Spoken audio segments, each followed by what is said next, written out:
guys, I'm Anarchy bringing you the chaos. And I'm Goblin Green, and this is another video that fucking Alcatraz isn't here for. Put the number up. For DC month, we are doing Batman Forever, a very popular movie. It was directed by Joel Schumacher, that famous director. Which good movie did he make again? Phone Booth. Watch Phone Booth. Watch Phone Booth, don't watch this. Yeah, legit.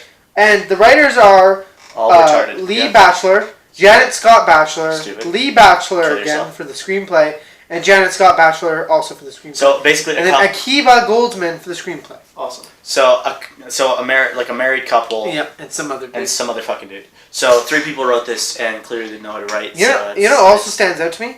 What? Joel Schumacher didn't write any of this. Well, no, he's just the director. He just Anyways, so yeah, for cast. Dude, if he listen. He wrote Phone Booth, and Phone Booth was good, so I imagine he didn't write this. So we'll start with Batman. We have Val Kilmer playing Batman and Bruce Wayne. Because I don't know who are those. So why would he be playing the same? They're 2 different characters. My God. One's Batman. The other's Bruce Wayne. He has 2 different characters. Played in Heat, The Prince of Egypt, Top Gun, and Song to Song. Great, awesome. So I thought he was okay as Bruce Wayne, Batman. I mean, like, he replaced Michael Keaton because Michael Keaton didn't want to do it for this. Well, because he looked at the script and he was like, fuck. He was like, I'm out, peace. Anyways, I think they couldn't give him enough money. I definitely think he was okay. He wasn't the worst Batman. No. I liked him as Bruce. I thought he looked like Bruce, and he was pretty good Bruce Wayne. And not a bad Batman at all, honestly. I think if he would have gotten a good script, and like if he was in a good Batman movie, I think he would have done a really well job. Yeah. He tried his best, and it just didn't work for him, unfortunately. Yeah, it's a shame he was in a poorly written, shitty movie. Yeah. What's your opinion on him as Batman? Do you agree with me? He's fine, but the movie sucks. He's just not gonna get past that. No, to be fair, I like it, but just because it's like so shitty. Yeah. Comes back and also our main excuse for it is we think Joel Schumacher was adapting like an Adam West style Batman. Yeah. So that's kind of how we excuse it. I don't think it was fully there yet in this one. I think it was still trying to be a little serious, and then the last one. Two-Face was half pink. And he was half blue in the cartoon. And Jim Carrey grabbed his dick while throwing inflatable bats. Okay, they had to have Jim Carrey popular at the Batmobile. I don't think it was really that serious. I don't know. Also, they wore blenders that took people's brain waves. So I don't really think it's a very serious plot. Alright, moving on. We have Tommy Lee Jones, who doesn't really need an introduction. Famous actor. Go back to Men in Black. Playing Two-Face and Harvey Dent. Why isn't Lando Calrissian playing? I don't know. I guess because they changed a lot of the actors, but I would have loved to see his interpretation of Two-Face. I would have loved to see Tim Burton do the next movie, but he left also. Yeah, because he was like, let's not do this one. It's too happy. Yeah. And so he was okay. He was just kind of a quirky, weird. He had some conditions to this. He was like, all right, so we'll do it, but the Riddler has to like rip some guy's throat out, and like Two-Face has to bite a guy's face off. Yeah. That's the only way. All right, so Tommy was okay. I mean, like, I don't think he really cared. I think he was just there for money. I think he could have played a good Two-Face again with a better script, and if he cared, I like how a piece of paper can block acid that can eat through flesh. He held up a piece of paper. I know. Yep. Why don't you just have a guy throw it at him and just get it miscalculate and get the side of it? You don't need him to hold up a piece of paper. It's so lame. It's fucking lame as shit. Oh my god. Okay. It's so bad. Jim Carrey is the Riddler and Edward Nygma, or Enigma. He was a puzzler. He was playing Ace Ventura, actually. He was, okay, so it was Ace Ventura, pretty much. I mean, like, he was entertaining, but he's not really Riddler material. Maybe Joker, if he was, like, doing a bit more... Yeah, he'd make a kick-ass Joker. Yeah. But no, this one, he just feels like a joke in this movie, and he doesn't really help the movie. It's all a joke. It's all a joke. Put it in comedian. I don't think having Jim Carrey in the movie benefited the movie. They just story-wise. It helped toy-wise and popularity-wise. They wanted people to watch it because Jim Carrey was in it, and he was famous. That's it. That's the only reason. He wasn't there because he could play Riddler. He was there because people liked him. I know. And that's part of the problem why he didn't work in this movie as Riddler, in my opinion, is because they didn't choose him because he'd make a good Riddler. They chose him because he'd be popular. And when you're doing that, you're already making a huge mistake. All right, next. We have Nicole Kidman as Dr. Chase Meridian, the love interest for this movie. She's not a damsel in distress that much, which is kind of nice. And I like the whole... She's a therapist, trying to help Bruce and stuff, and she's interested in... Yeah, but then like, the therapy stuff is followed up by inflatable bats being... I know. Just this deep philosophical, like, this therapy guy's like, yes, how do you feel about this? Meanwhile, the Riddler's grabbing his dick and playing with blenders. I liked her element. I would like to see her be done properly. I feel like she tried more than, like, anyone else. She did. She really did try, and she enjoyed it. She looked like she was having fun despite the disappointing performances from the villains. And then we have Chris O'Donnell playing Robin or Richard Grayson or Dick Grayson, whichever one you want to... Dickard. Anyways, so I don't mind him actually as Robin. I thought he was okay. I thought he fit the part. He wasn't a kid, which was cool, and it worked for me, He comes dangerously close to being Anakin Skywalker level of whiny, though. Yeah, at some good portion of this film. Yeah. Which I don't really like, because like when I think of Robin, I kind of don't think of some whiny bitch. But I do understand Batman not wanting to join, because that's actually how it was in the comics. But the thing is, like, him being older, too, kind of makes him whining and stuff look even worse. Yeah. Because he's older. Yeah. Right? Sure. And you know how he becomes Robin? Because Alfred watched him do laundry. That was the test! That's how Batman became Batman. He had to show Alfred he could do laundry properly. Every sidekick from now on has to do laundry. There's like auditions, right? that opens the laundry room. It's like, here's a basket of laundry. So what you gotta do is you gotta flip a towel around and put it around your leg. And then bring it out. Because that dries clothes. You've also got to steal the Batmobile and drive downtown. And also you have to swing off the chandelier into the Batcave. Yes. Instead of just, like, opening the door. I guess. And, okay, so one of the better parts of this movie, Michael Gough once again comes back as Alfred Pennyworth for the third movie. He should have just left with Michael Keaton and Tim Burton. But it is nice to see him because he isn't ruined. He's still He wanted the Alfred. money. He was good, too. Yeah, he's still my favorite Alfred to this day. He just needs to be British and old. I mean, what's difficult? He is good, though. Michael Gough, amazing actor. It's too bad that he was in this a shit movie. I can't wait till fucking Batman and Robin when he has McGregor syndrome. Sorry. Oh, cancel the pizza! Cancel the pizza! Could I persuade you to take a sandwich? I would drive through. Dun, dun, dun, dun. Then we have Pat Hingle. Just reminded him of the movie. Pat Hingle is I drive through. And then we have Pat Hingle as Commissioner James Gordon, who was Gordon, from the first two. Yeah, completely pointless. Yeah. He returned, and then the rest don't matter. Fuck. Yeah, I don't think we have any others. All right, so that's all the actors. That's what we think. All right, so here's. Jon Favreau was an assistant.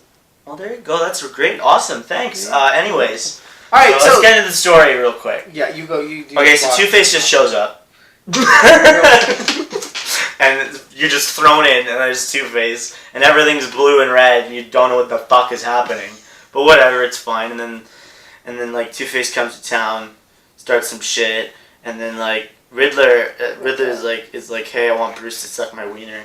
So like, Bruce won't suck his wiener, and he goes crazy, and then like he kills a guy, and then he gets blenders and starts taking people's brainwaves, and he goes to Two-Face and he's like, hey, Two-Face, join up, we'll all get smart. And they have a stupid fight in a giant blender. I have some news that you might enjoy. A stupid fight in a giant blender, and then like Batman wins, and there you go. Are you ready for the news? You know what? So this movie was nominated for not one, not two, but 3 Oscars. Yep. Let's see which ones.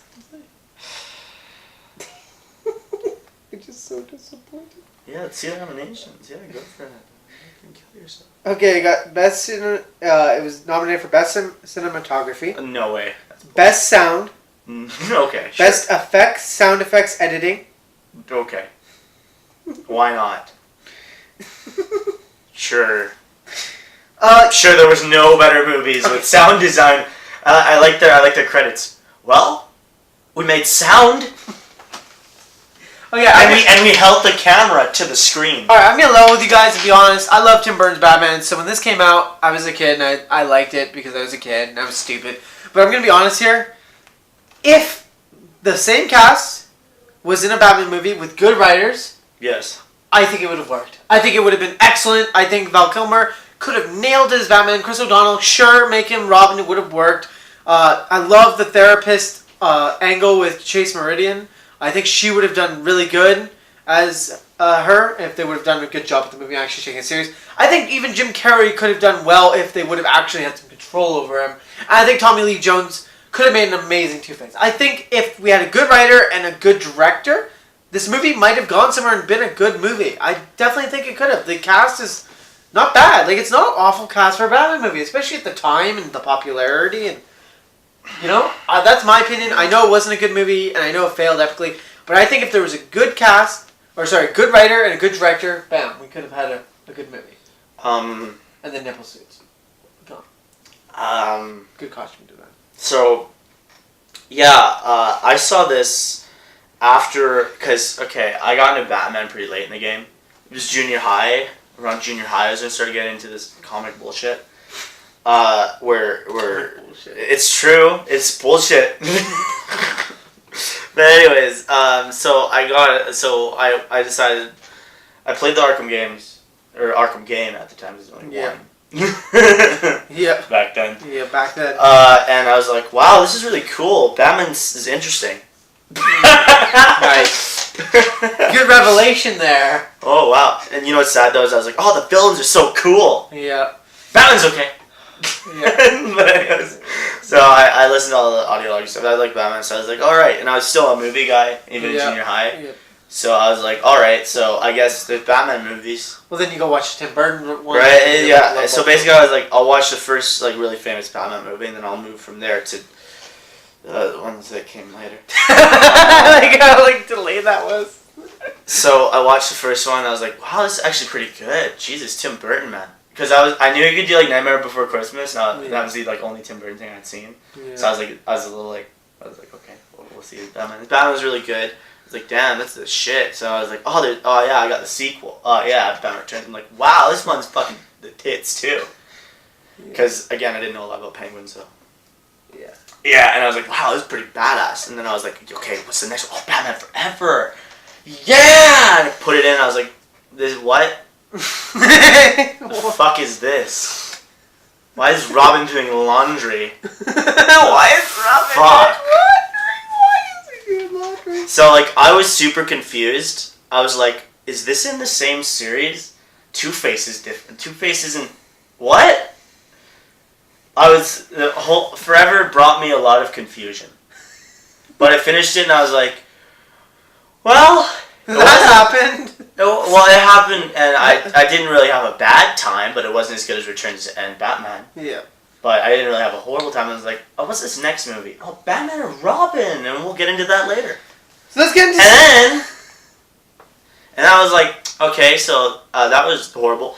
Let's go on to, what's this? Oh, Batman Begins. I've heard good reviews on Batman Begins. Put it in. I'm like... Okay. I'm like, wow, this is fucking boring. You're getting too far in the story, man, okay? It makes Dark Knight. I was like, holy shit.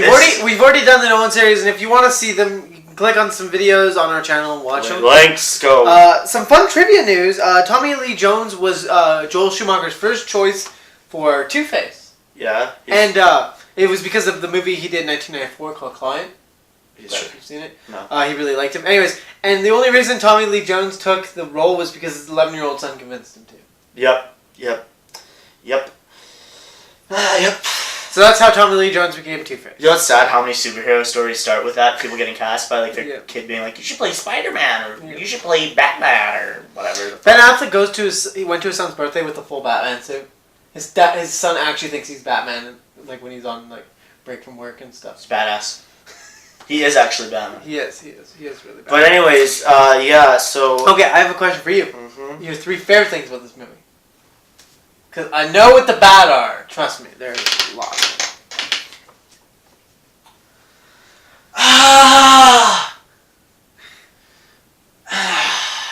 Fuck.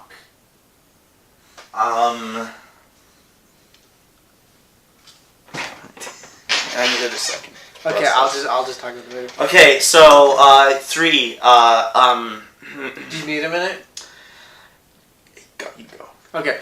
I'm not gonna do my top 3 things because I already talked about some things I liked and didn't like about it. So some of the things that are really troubling and weird with this movie is just the style change. You can totally see a different style, which is a-okay when a new director is taking over the project.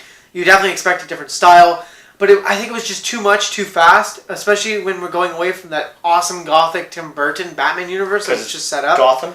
Yeah, because it was Gotham. And just a lot of the writing for it was really, really weird and just didn't work. And I don't know, it was really corny and yeah, it just didn't really work with the movie and stuff. And it wasn't interesting.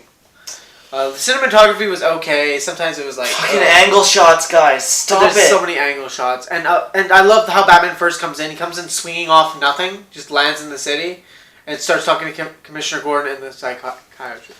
All right, so things I liked about this movie. It wasn't in black and white. Oh my god, you can't use that one. That's no, there's many black and white movies that are better than this. Yeah. I don't know, like, if you're a child, you probably like it. It's cool. Good kids movie. Like, it kind of reminds you of Adam West Batman. That's kind of cool. Because it's lame as shit. So it really does remind you of that old Batman. Which might be nostalgic for people who grew up with Adam West. Yes. And I like Adam West because it's lame as hell. Mm-hmm. So, like, I mean, that's kind of cool. Val Kilmer wasn't terrible. That's good. Alright, nice. The issue is, like, I would compliment acting, but, like, no, thank you. Alright. Either it's, like, okay, or it's just garbage. I think we made enough to this review to finally bring it up. Nipples on the Batsuit. Like, I've actually, when I first, like, got into comic book movies and movies in general, I actually sat down and tried to, like, think of a, like, actual reason why there would be nipples on the Batsuit. Like, actually sit down and, like, think about, we live in a world where, like, someone went, let's put nipples on a Batsuit and a Robin suit. Like, let's just put nipples on a Batsuit, you know? Let's put nipples on a Spider-Man suit. Here's my thing. Okay, if you put nipples on Batman and Robin, you have to put nipples on Batgirl. I'm sorry.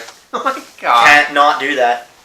Fair. Gender equality. Oh my god. Nipples on for everyone. I got a better idea. Free the nipple. Free the nipple. Hashtag free the nipple. Hashtag free the nipple. Anyways, how about just no nipples for anyone, like on the suits? How about we just don't have nipples on the suits? How will we know that they have nipples? Just got you there. How will we know they have nipples? Because they're normal human beings. But you don't know until you see those nipples. You don't need to see them.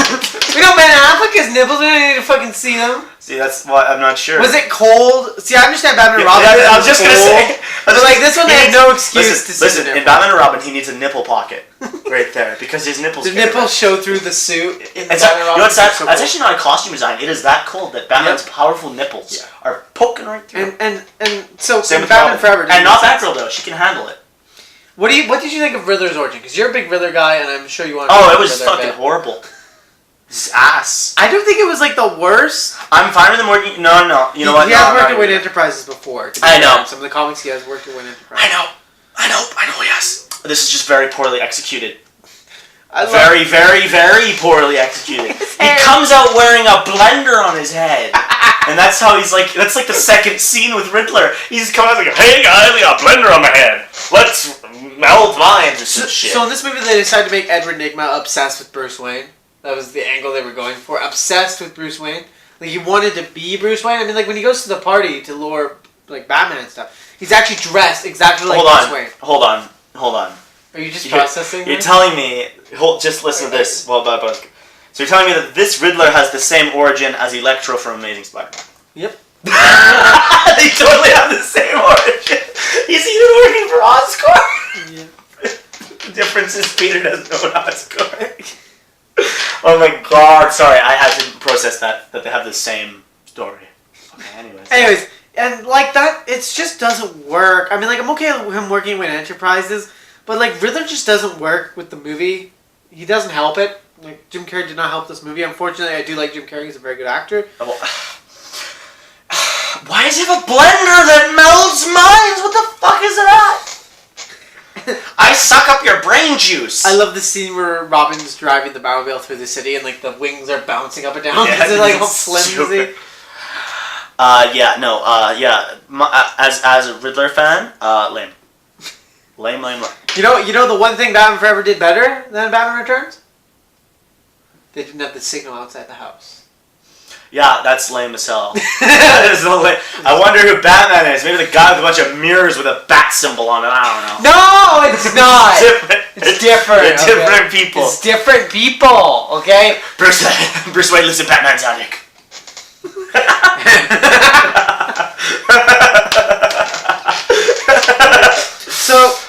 So ratings, because it's long as hell. Okay, so you go first. So I'm going to go with the solid 4. Because, like, I just can't.